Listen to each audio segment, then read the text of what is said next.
Chapter 28. Hydrogen burning in the heart of the sun. Citra Terra Nova, said a voice both powerful yet gentle. Citra Terra Nova, can you hear me?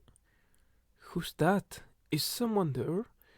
Curious, said the voice. Very curious. Being deadis was a pain in the ass, no question about it. When she was once more pronounced legally alive, she awoke to the unfamiliar but professionally friendly face of a revival nurse checking her vitals. She tried to look around her, but her neck was still in a brace. Welcome back, honey, the nurse said. The room seemed to spin every time she moved her eyes. It was more than just pain and nights. She must have had all sorts of numbing, rejuvenating chemicals and microbots inside her. How long? Just 2 days, the nurse said cheerily. Simple spinal severing, nothing too hard for us to handle. 2 days were robbed from her life. 2 days she didn't have to spare. My family? Sorry, honey, but this was a Scythe matter. They weren't notified. The nurse patted her hand. You can tell them all about it when you next see them. Now, the best thing for you to do is relax. You'll be here one more day, and then you'll be good as new. Then she offered Citra ice cream that was the best she'd ever tasted. That evening, Scythe came and filled her in on all she had missed. Rowan had been disqualified and severely reprimanded for his poor sportsmanship. Are you telling me that because he was disqualified, I won? Unfortunately, no, Scythe said. He was clearly going to beat you. It was decided that both of you lose. We really need to work on your martial arts skills, Citra.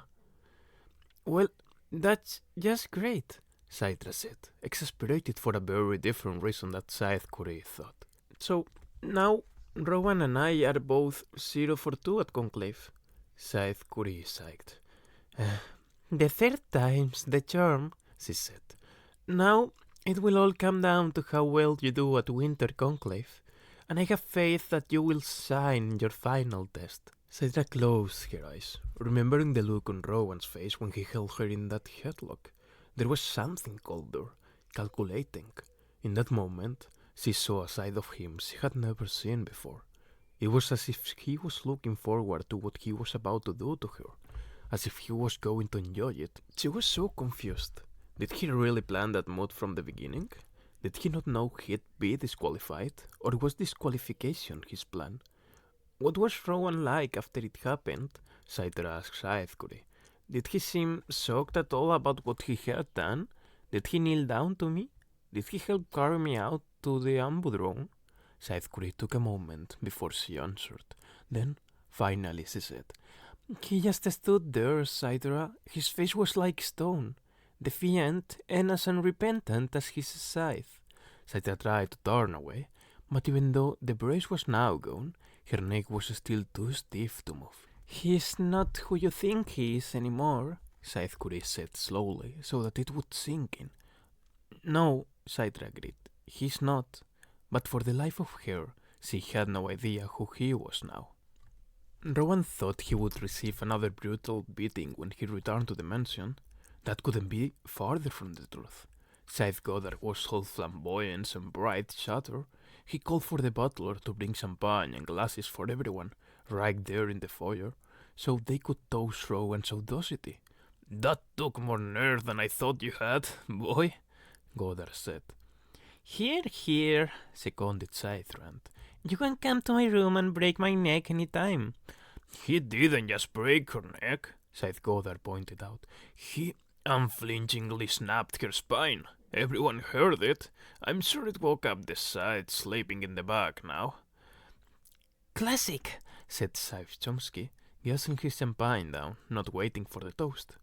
It was a powerful statement you made, said Goddard. It reminded everyone that you are my apprentice, and you are not to be trifled with. Then he became a little quieter, almost gentle. I know you had feelings for that girl, yet you did what needed to be done, and more. I was disqualified, Rowan reminded them. Officially, yes, Goddard agreed. but you gained the admiration of quite a few important Scythes, and made enemies of others, Volta pointed out. Nothing wrong with drawing a line in the sand, Goddard responded. It takes a strong man to do that, the kind of man I'm happy to raise a glass to.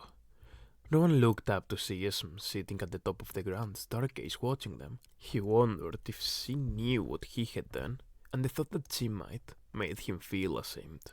To Rowan, said Scythe Goddard, holding his glass high, the scourge of the stiff-necked and the shatterer of spines. It was the most bitter glass Rowan had ever had to swallow. And now, said Goddard, I do believe a party is in order. The party that followed the Harvest Conclave was one for the record books, and no one was immune to Goddard's contagious energy.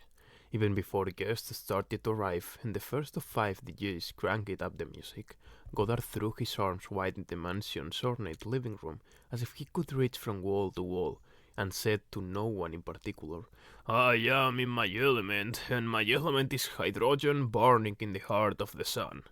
It was so outrageous a thing to say. It even made Rowan laugh.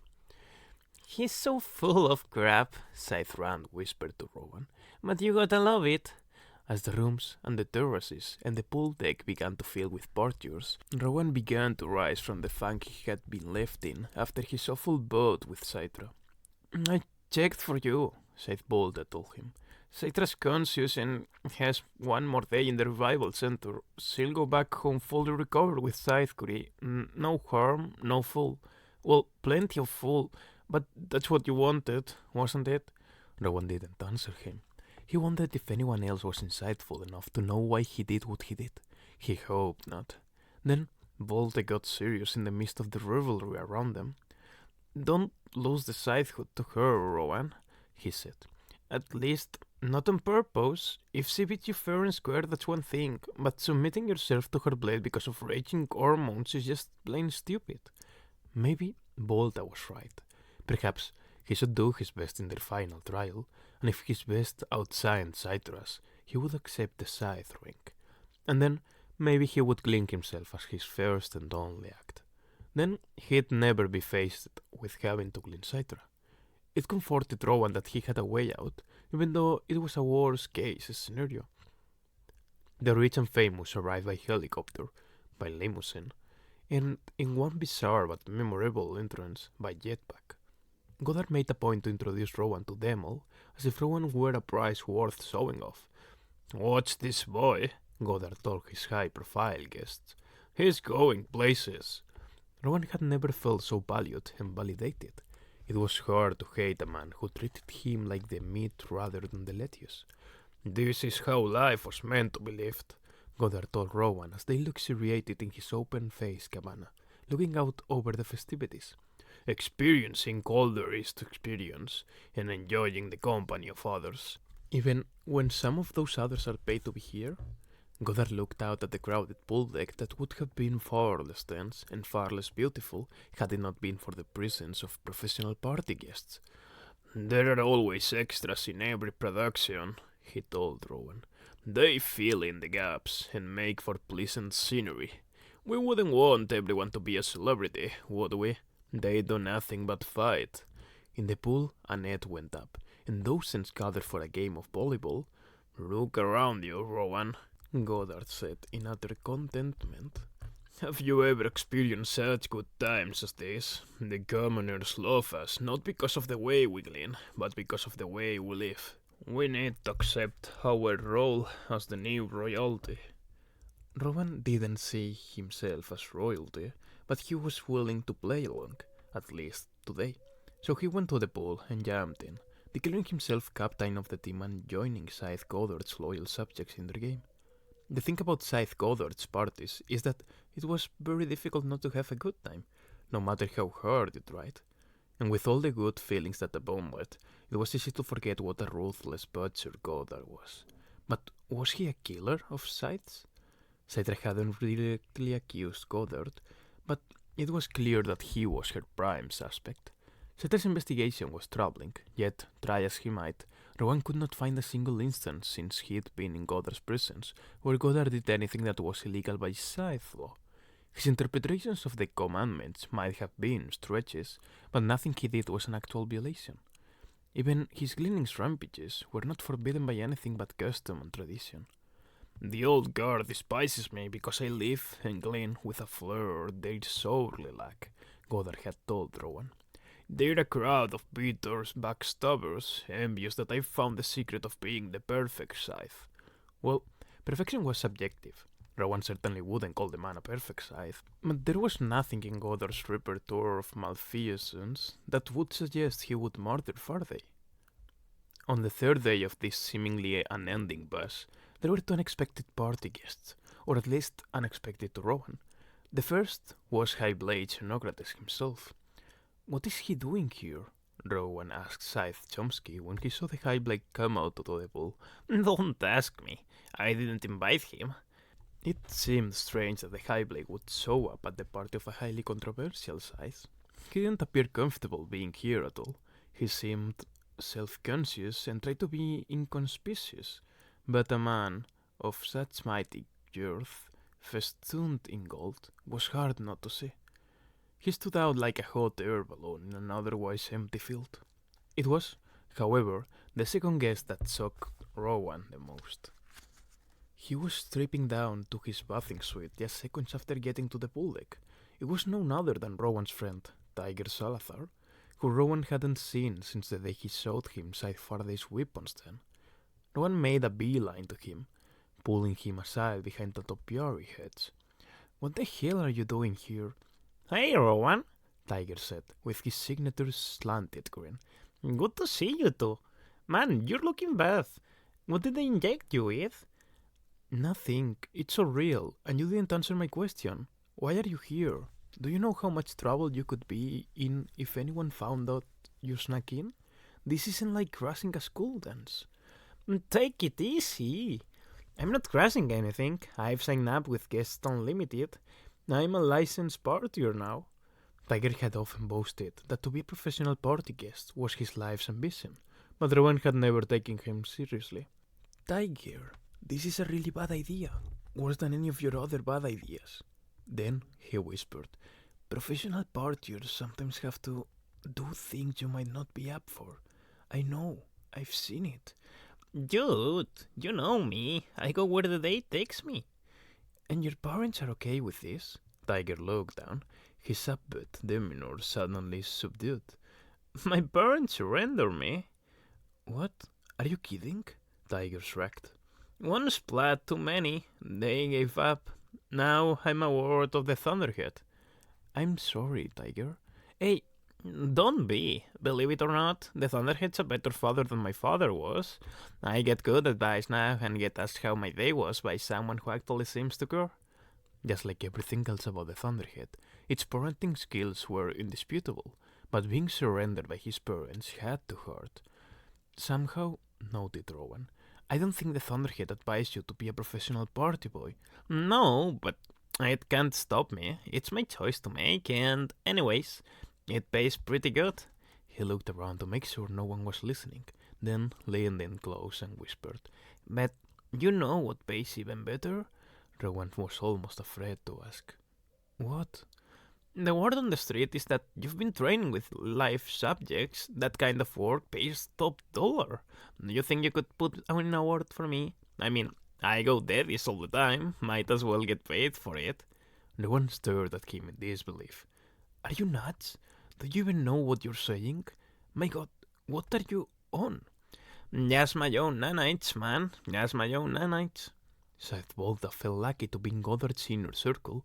Most of the time, the youngest of Goddard's three junior Scythes, he saw himself as the balancing force. Chomsky was the brainless brawn.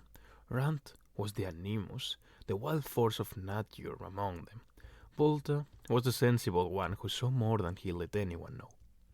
He was the first to see Xenocrates arrive at the party, and watch as he unsuccessfully tried to avoid encounters. He ended up shaking hands with a number of the other guest Scythes, some from regions as far-flung as Panesia and Euroscandia. It was all with such reluctance on Xenocrates' part that Volta knew the man wasn't here entirely by choice. Volta positioned himself near Goddard to see if he could get a beat on exactly what was going on. When Goddard saw the high blade, he stood, an obligatory sign of respect. Your Excellency, what an honor it is to have you at my little get-together. Not so little, answered Xenocrates. Volta, ordered Goddard, bring us 2 chairs poolside, so we can be closer to all the action.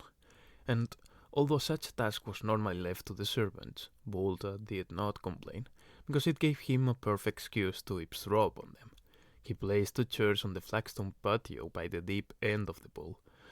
Closer, said Goddard.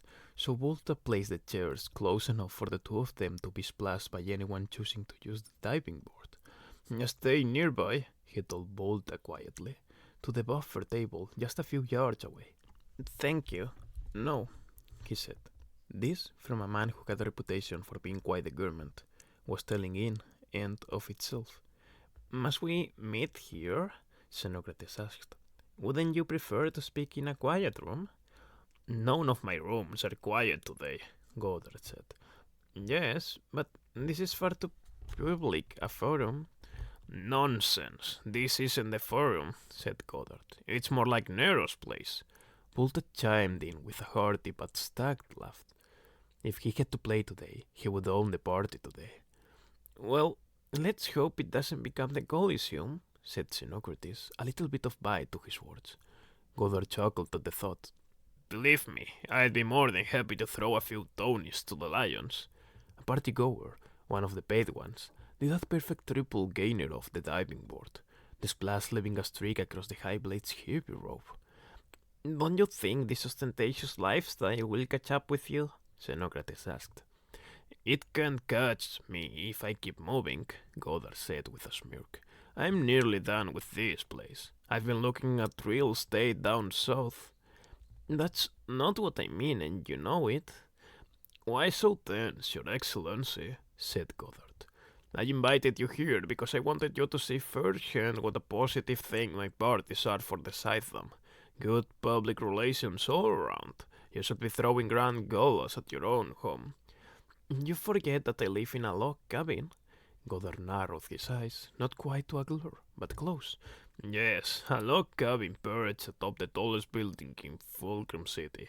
At least I'm not a hypocrite, Xenocrates. I don't feel any humility.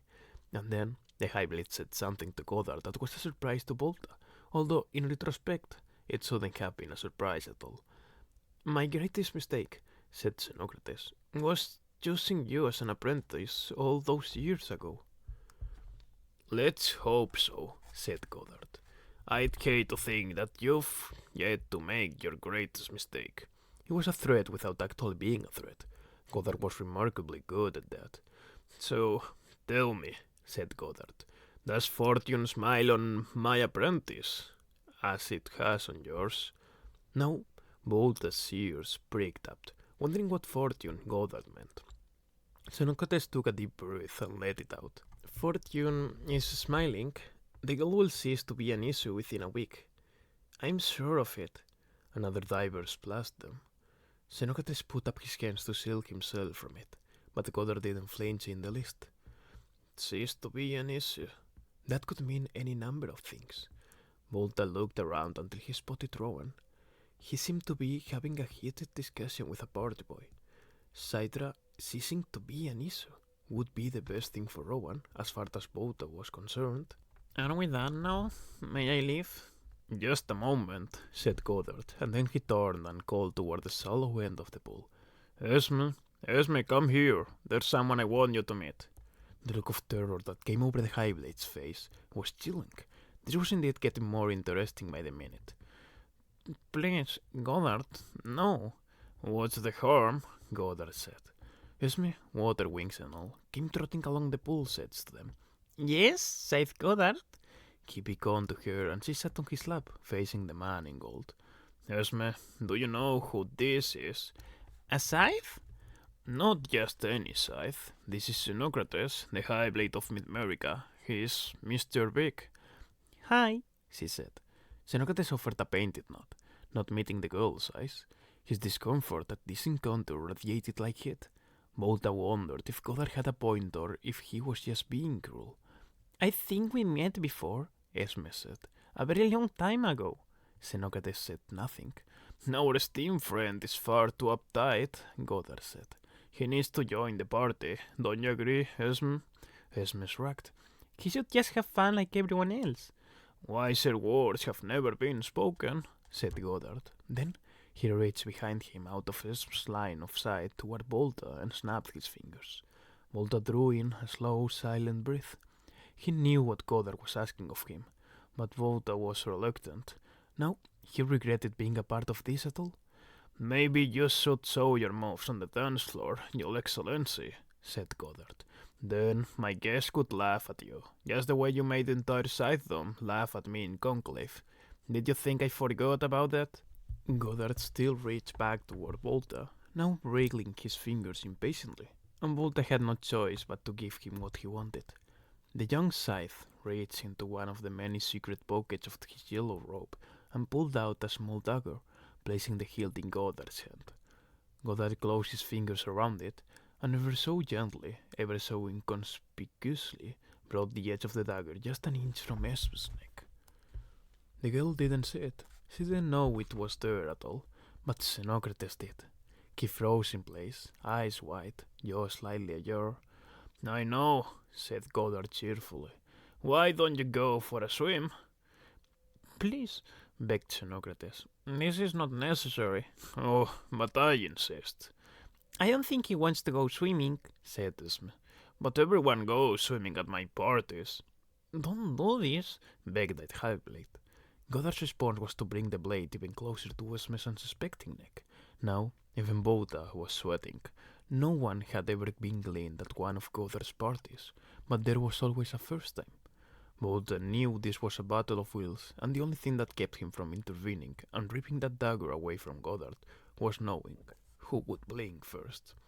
Damn you, Goddard, said Xenocrates. Then he stood up and threw himself into the pool, gold, adornments, and all. Rowan heard none of what transpired between Xenocrates and Goddard, but he did see the Highblade hurl himself into the deep end, creating a cannonball splash that drew everyone's attention. Xenocrates went down and didn't come back up. He sank to the bottom, someone said. It's all that gold. Rowan had no great love of the Highblade, but he also didn't want to see the man drown. It wasn't like he fell. He got jumped, and if he drowned, tapped in his own golden robe, he would be considered a self-cleaning. Rowan dove into the pool, and so did Tiger, following his lead. They swam to the bottoms, where Xenocrates was bubbling out his last bit of air. Rowan grabbed the man's heavy, multi-layer rope, tugging it over his head, and both he and Tiger helped the Highblade up to the surface, where he gasped, coughed, and sputtered. The crowd around them applauded. Now, he didn't look much like a Highblade. He was just a fat man in wet, golden underwear. I guess I must have lost my balance, he said, trying to be jovial about it and attempting to put a new spin on what had happened. Maybe others believed it, but Rowan had seen him throw himself in. There was no confusing that with an accidental fall. Why on earth would he have done that? Wait, said Xenocrates, looking at his right hand. My ring. I'll get it, said Tiger, who was now the party boy of the hour, and dove to the bottom to retrieve it. Chomsky had arrived at the scene, and he and Volta reached down from the pool's edge to hold Xenocrates out of the water. It was as humiliating as could be for the man. He looked like an overstuffed net of fish being hauled onto the deck of a trawler. Goddard wrapped a large towel around the Highblade and characteristically sheepish. I truly apologize, said Goddard. It never occurred to me that you might actually drown. That wouldn't have been a good thing for anyone. And then Rowan realized there was only one reason of Xenocrates to haul himself into the pool. Because Goddard had ordered him to, which meant that Goddard had a much stronger hold on the Highblade than anyone knew. But how? Can I go now? Asked Esme. Of course you can, said Goddard, giving her a kiss on the forehead. Then Esme wandered off, searching for playmates among the children of the stars. Tiger set face with the ring. Xenocrates grabbed it from him without as much as a thank you, and slipped it on his finger. I tried to get his rope too, but it's just too heavy, said Tiger. We'll get someone with scuba gear to go down there and treasure dive, quipped Goddard. although they may claim salvage rights. Are you quite finished? Said Xenocrates. Because I want to leave. Of course, Your Excellency. Then the High Blade of Mid-America left the pool deck and went back through the house dripping wet, leaving behind whatever dignity he had arrived with. Damn, I should have kissed his ring when I had the chance, Tiger lamented. Immunity right there in my hands and I blew it.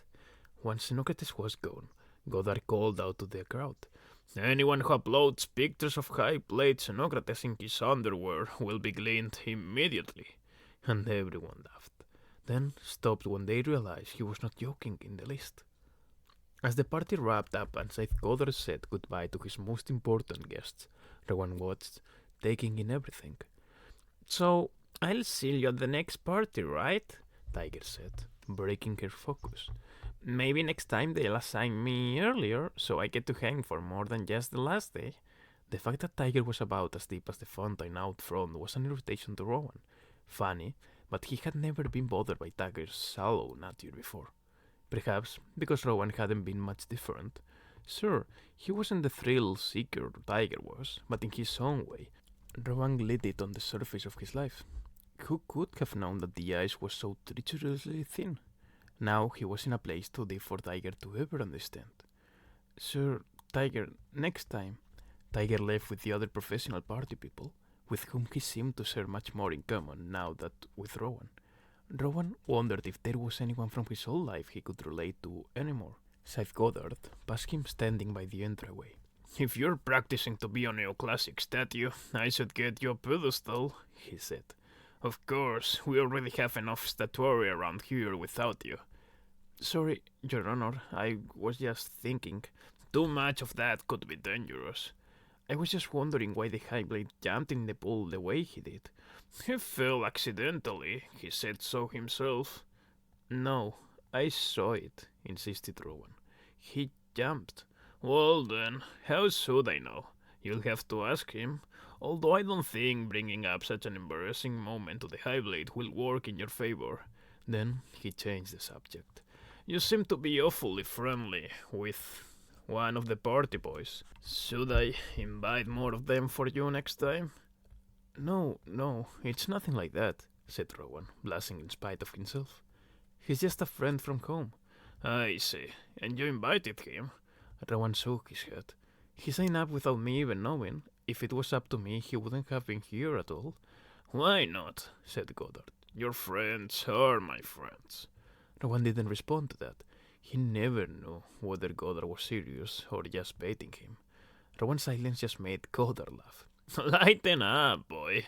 It was a party, not the Inquisition. He clapped Rowan on the shoulder and sauntered away. If Rowan had any sense, he would have left it at that, but he didn't. People are saying that Scythe Faraday was killed by another Scythe. Goddard stopped in his tracks and slowly turned back to Rowan. Is that what people are saying? Rowan took a deep breath and shrugged, trying to make it seem like it was nothing, trying to backpedal, but it was too late for that. It's just a rumor. And you think I might somehow be involved? Are you? Asked Rowan. Scythe Goddard stepped closer, seeming to look through Rowan's facade to that dark, frigid place where he now dwelt. What are you accusing me of, boy? Nothing, Your Honor. It's just a question, to clear the air. He tried to return the gaze, looking into Goddard's own cold place, but he found it opaque and unfathomable.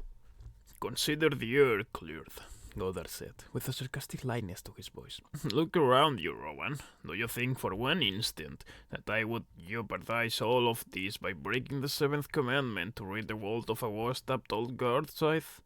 Faraday gleaned himself because deep down he knew it would be the most meaningful act he'd have performed in more than 100 years. The time for his kind is over, and he knew it. And if your little girlfriend is trying to make a case for foul play, she'd better think twice before accusing me, because I could glean her whole family the day their immunity expires. That would constitute malice, Your Honor, said Rowan with polite resolve. You could be charged with breaking the second commandment.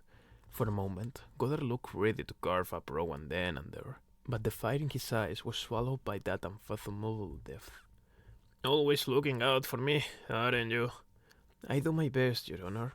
Goddard stared at him for a moment more, then said, Tomorrow you train with pistols against moving targets. You'll render all but one of your subjects deadies with a single bullet, or I will personally, without BS or malice, clean that party boyfriend of yours. What? Was I in any way unclear? No, Your Honor, I understand.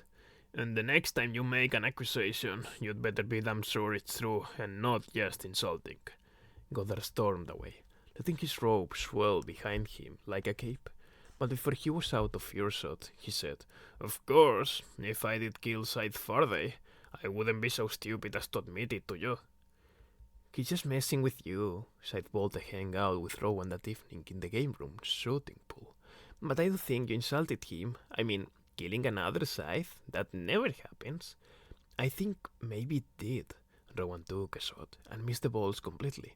His head wasn't in it. He couldn't even remember if he was stripes or solids. I think maybe Citra is messing with you too. Have you even considered that?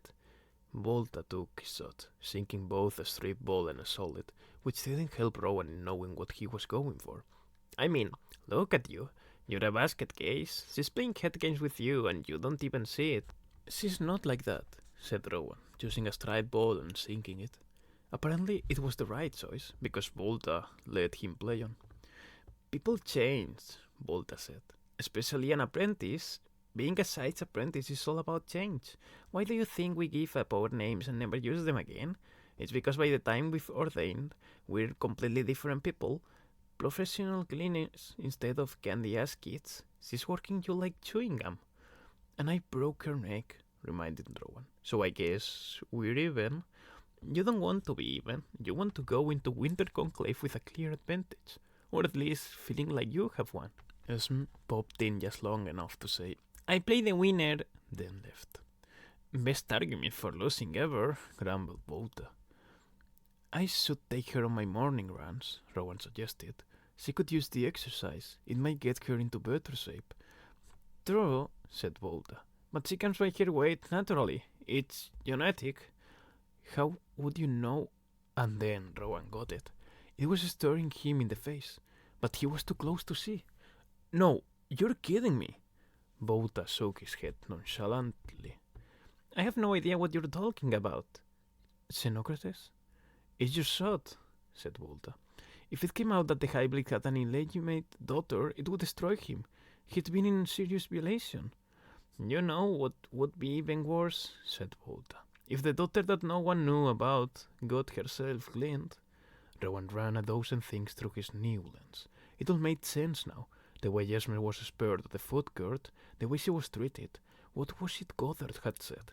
That she was the most important person he'd met that day. The key to the future. But she won't be cleaned, Rowan said. Not as long as Xenocrates does whatever Goddard says. Like jump in the deep end of a pool.